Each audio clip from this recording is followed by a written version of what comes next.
Si Nasser Jeune a décidé de fuir de façon aussi risquée, aussi aventurière, vous imaginez, c'est pas un jeune de 23 ans, 25 ans, il est âgé de 55 ans à 56 ans. Le seul bras armé, le premier bras armé de Tebboune de 2023 à 2025, c'était Nasser Jeune. Nasser Jeune a été contraint de fuir, c'est parce qu'il se sentait en danger. Il ne craignait pas la prison, il craignait d'être liquidé. Pourquoi? Parce qu'il a des dossiers très lourds sur Saïd Chengriha et son entourage proche, y compris son enfant, Chabir Chengriha, et sur Abdelmajid Tebboune et son entourage proche, y compris ses enfants. Et les conseillers de Tebboune et les membres les plus éminents du clan de Chengriha. Il en savait trop.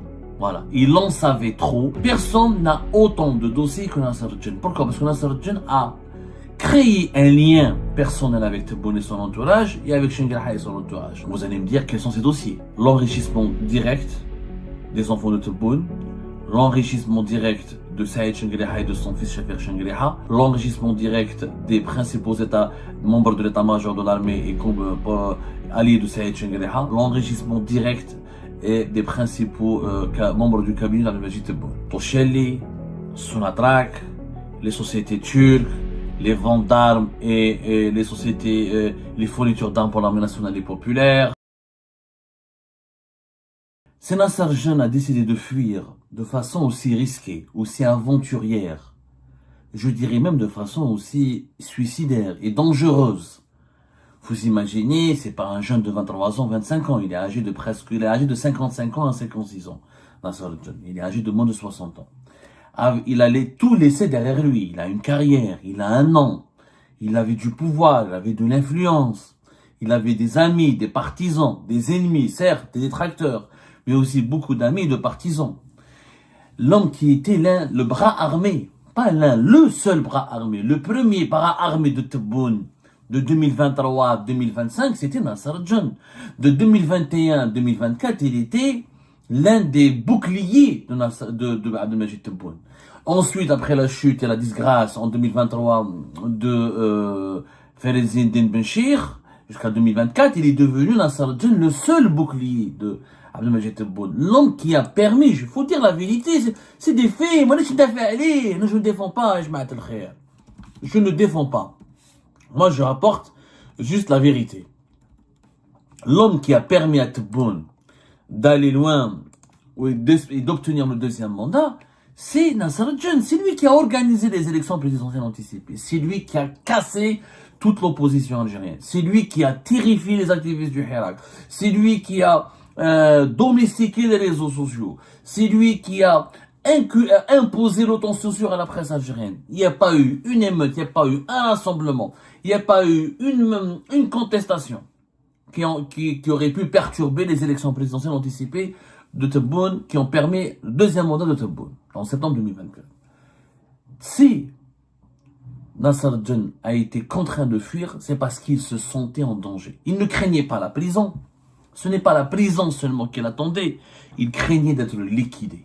Il craignait d'être éliminé. Pourquoi? Parce qu'il a des dossiers très lourds sur Saïd Chengriha et son entourage proche, y compris son enfant, Chabir Chengriha, et sur Abdelmajid Tebboune et son entourage proche, y compris ses enfants.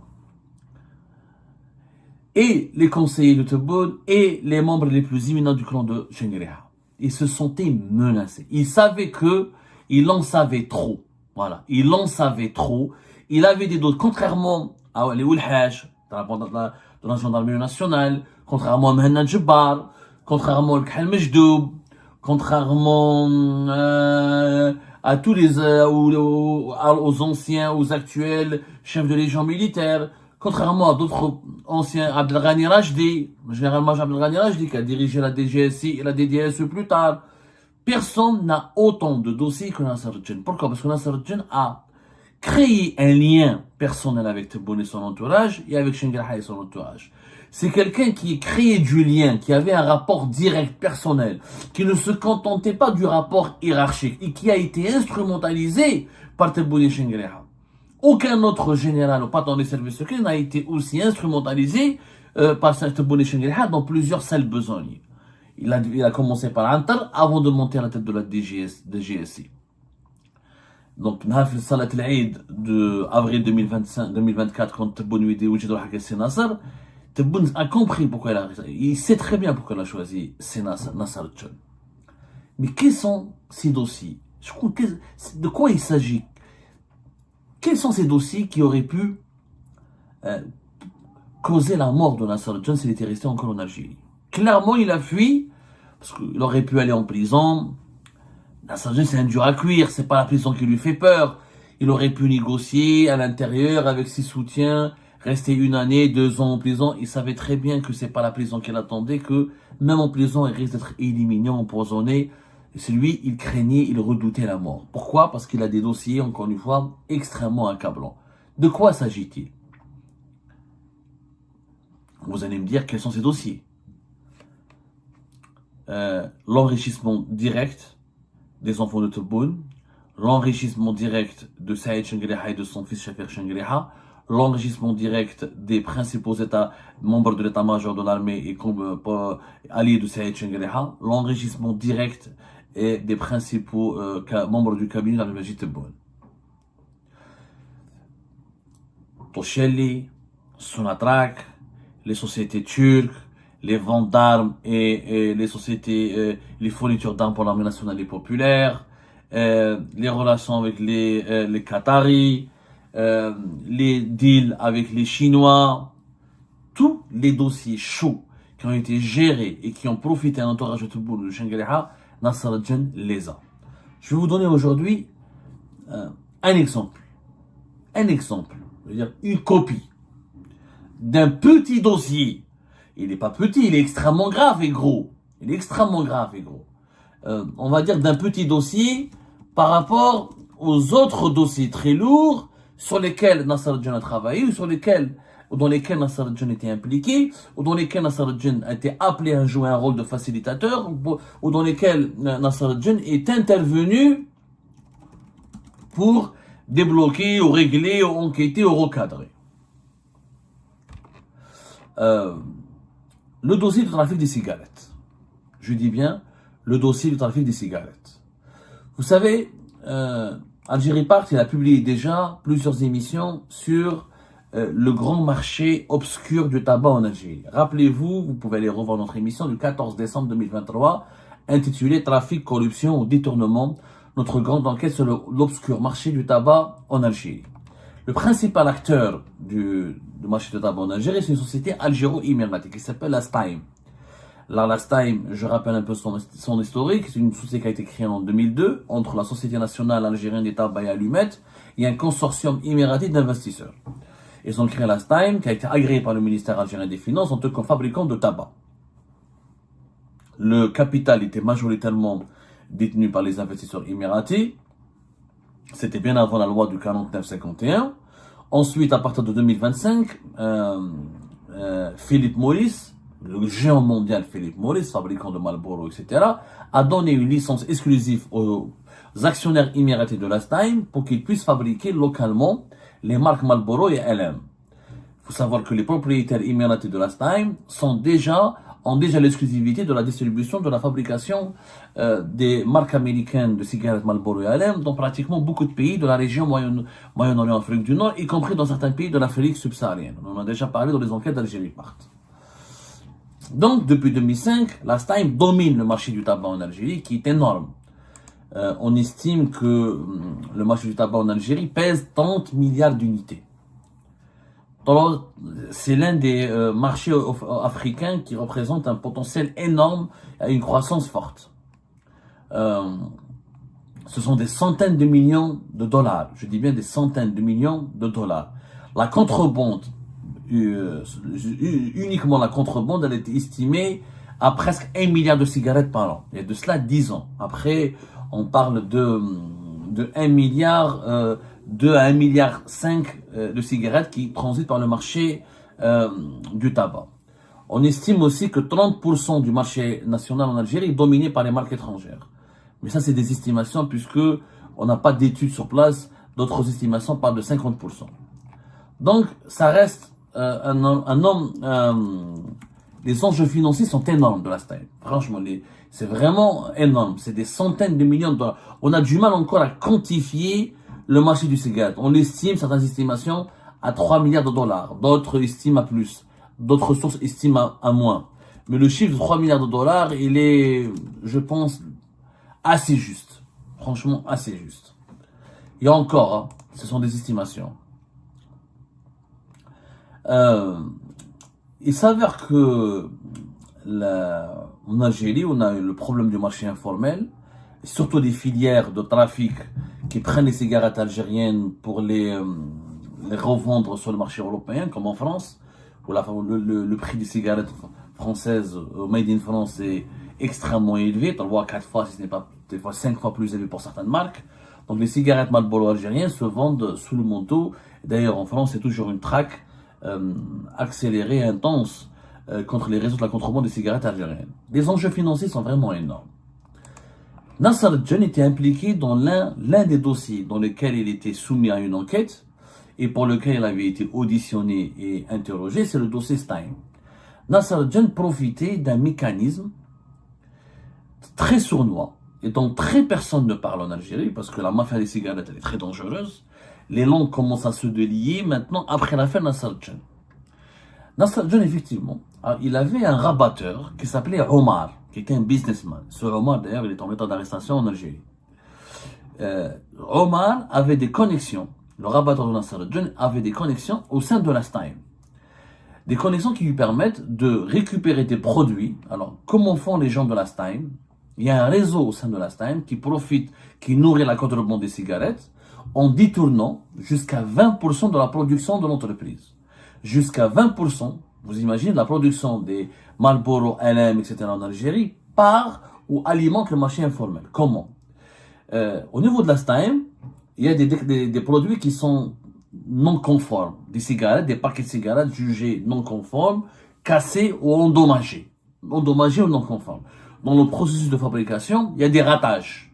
Il y a des paquets de cigarettes qui ont des défauts, des cigarettes qui ont quelques défauts. Donc, on a toujours un stock de produits non conformes ou endommagés.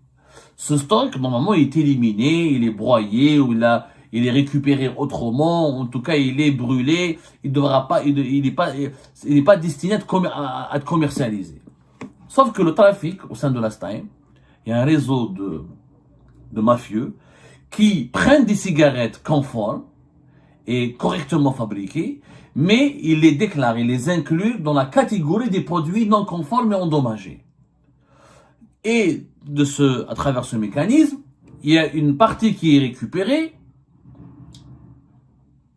Il y a une partie qui est récupérée, enfin, toute la partie qui est déclarée non conforme et endommagée, au lieu d'être brûlée et d'être, détruite, pour protéger, parce qu'elle ne peut pas être commercialisée, pour protéger les consommateurs, les trafiquants de la Stein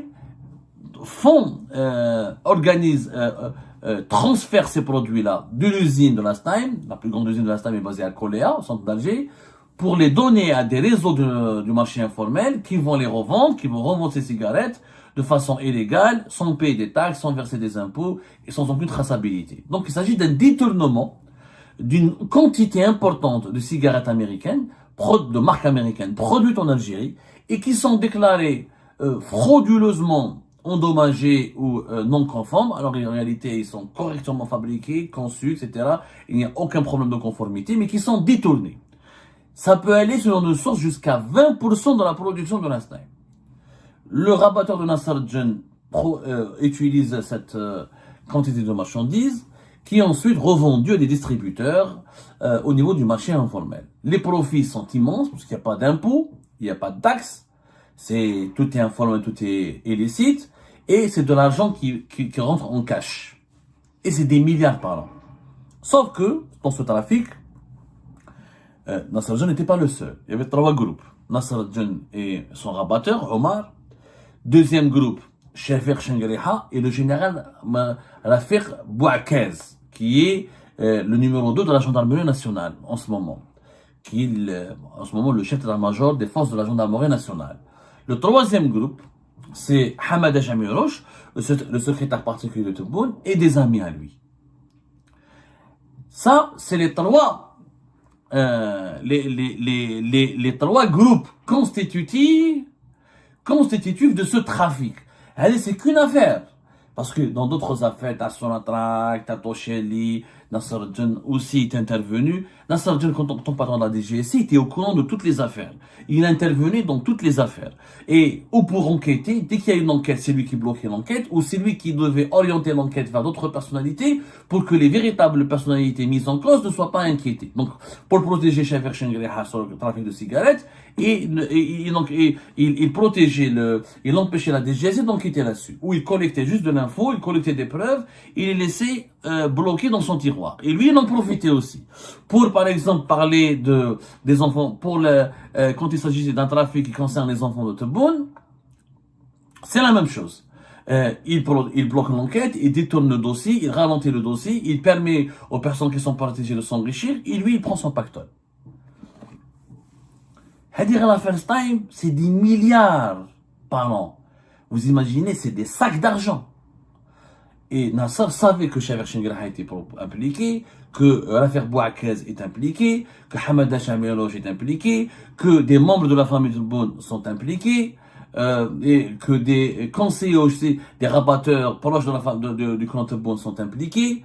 Donc Nasser al-Djan a participé, effectivement, il a profité de ce trafic. Mais il n'était pas le seul.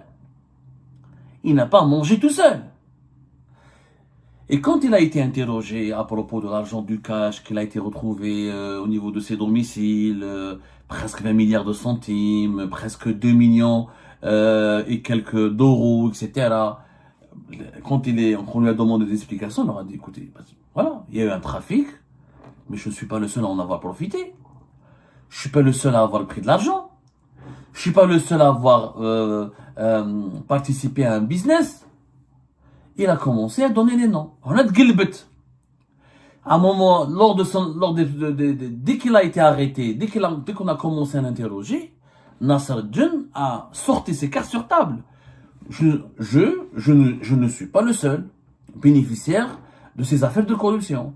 J'étais en charge d'enquêter sur ces affaires, j'avais les dossiers, mais on m'avait demandé d'en haut, et quand on m'avait demandé, ça veut dire Nasser al-Djan a reçu des instructions de l'entourage de Shengriha, comme du cabinet de Tebboune, pour lui demander de lever le frein, de lever le frein, de freiner ou de stopper les investigations de la DGSI, et en contrepartie, on lui donnerait sa part de ce trafic. Donc, tout le monde était au courant de ce trafic de cigarettes. De Shafer Shengriha, en passant par l'affaire Bouakez, jusqu'à Hamada Chamiroj, et jusqu'aux enfants de Tebboune, qui eux aussi étaient mêlés. Tout le monde mangeait de ce trafic de cigarettes. D'ailleurs, pourquoi on a voulu éliminer les Émiratis? Parce que les Émiratis ont tout fait pour bloquer ce trafic. Pourquoi on a voulu écarter les Émiratis? Parce que les Émiratis, ils en avaient marre. Ils avaient constaté ce trafic, mais ils ne pouvaient rien faire. À la fin, il y a eu un accord de paix. Les Émiratis ont dit, OK, on vous laisse une partie de la production. Vous vous en chargez, genre 20%, vous pouvez la détourner, vous la mettez. Et fermez les yeux. Les Émiratis ont fini par fermer les yeux. Pour garder la même et pour garder le marché algérien, ils avaient accepté de laisser une partie. Alors, certaines sources estiment jusqu'à 30% de la production qui était détournée pour alimenter le marché informel et la contrebande. Pas plus tard, la contrebande, qu'on le voit en France, pour les Algériens qui vivent en France, les cigarettes, comment les pauvres haragas algériens vendent des cigarettes de marque algérienne devant les gares et dans les quartiers populaires peuplés par la communauté algérienne. Ces cigarettes, elles proviennent de ce trafic, de ces réseaux-là. Et les parrains de ces réseaux-là se sont fait un argent fou. Et les parrains de ces réseaux-là, Nasser al-Djan les connaissait. Il était, oui, complice, mais il n'était pas le seul. C'était pas le responsable number one. Donc, quand ils ont su, quand la DCSA qui a voulu enquêter, ou la DGSI qui a voulu enquêter avec lui, quand ils ont compris que Nasser al-Djan a commencé à balancer des noms très lourds, les Shafer Shengriha, les Mohamed Tebboune, les Hamada Chamiroj, les affaires Bouakez, les enquêtes ont été paf.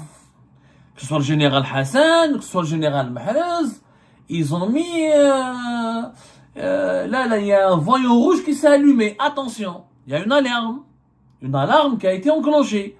Est-ce qu'on peut dire ça? Est-ce qu'on peut dire ça dans ces dossiers? C'est pour ça que Nasser al-Djan, son emprisonnement, il a pris du temps. Parce que on pouvait pas, le régime cherchait un moyen de l'inculper et de l'incarcérer sans qu'il y ait des fuites et sans que Nasser al-Djan ne puisse faire couler avec lui des personnalités ou des poids lourds du régime ou des enfants de Tebboune et des Shangriha. Donc il fallait lui concocter un dossier bien, comment dirais-je, bien tissé pour protéger les autres. Sauf que c'est pas possible de les protéger tous, parce que Nasser parle, il défie, il assume, je ne suis pas le seul, on m'a demandé de le faire, on m'a demandé de protéger, on m'a demandé de ne pas stopper ce trafic, on m'a demandé de bloquer les enquêtes, on a demandé de ne pas procéder à des arrestations, et on m'a dit, tu peux en profiter avec nous. J'en ai profité. Ça, le dossier Time, c'est l'un des dossiers. Il y a le dossier Tosheli, le dossier Sonatrach, encore une fois, le dossier des logements avec les entreprises turques, le dossier de la logistique et des marchés, de la logistique, du transport et de la canalisation avec Sonatrach. Il y a énormément de dossiers dans lesquels Nasser al-Din avait beaucoup fouillé et il avait découvert des anomalies qui ont profité aux deux pôles des décideurs du pouvoir, la famille Tebboune et le clan Tebboune et le clan Shangriha. Et lui, il en a profité. Il s'est servi. Puisque je ne peux pas enquêter, donc je me sers et je maintiens l'équilibre. Le jour où il y a des changements, Nasser al-Din, certainement, il a prévu de sortir ces dossiers-là. Et bien ce jour-là est arrivé. Quand ils ont voulu l'emprisonner, et peut-être même l'éliminer, parce qu'encore une fois, il y a eu un doute, Shangriha voulait l'emprisonner, Tebboune a dit non, Tebboune et Shangriha se sont mis d'accord, il faut l'emprisonner, mais il faut prouver le bon moment. Ensuite, ils ont décidé de l'emprisonner, mais dans un cadre d'une affaire judiciaire où il n'y a que lui qui apparaîtra, ou les autres qui ont été dénoncés, ou les autres personnalités dont les noms ont été évoqués, révélés par Nasser al-Din, ne vont pas être mêlés, ne vont pas être mouillés. Donc, c'était l'été, c'était les vacances judiciaires, et Nasser al-Din a profité de tout ce temps-là pour peaufiner son plan et terminer la planification de sa fuite. Parce qu'il savait qu'on allait le neutraliser. Il craignait même pour sa vie. Quand il a fui, il y a eu une prise de contact, et ça on nous l'a confirmé. Le dernier message que Nasser al-Din a laissé au pouvoir algérien, il l'avait transmis au général Hassan, qui est son successeur à la tête de la DGSI. C'était le dernier message qu'il avait laissé. Certainement, ce message, Nasser al-Din l'a fait parvenir à général Hassan une fois que Nasser al-Din une fois qu'il est arrivé sur le territoire espagnol. Nasser al-Din a dit au général Hassan, je ne payerai pas seul. Je ne vais pas payer seul. Je refuse d'être le seul qui va payer. Je ne payerai pas seul. Je refuse d'être le seul qui va payer. Et là, le général Hassan a compris de quoi il s'agissait, et c'est là, à ce moment-là, que le général Hassan a ouvert un canal de négociation pour essayer de calmer la situation, ce qui a conduit à lever les dispositifs militaires et sécuritaires qui étaient déployés autour de la capitale Alger et ses environs, et de diminuer ou de rendre la traque de Nasser al-Din beaucoup plus discrète. Mais c'était déjà trop tard, puisque visiblement, la fuite de Nasser al-Din en Espagne est avérée.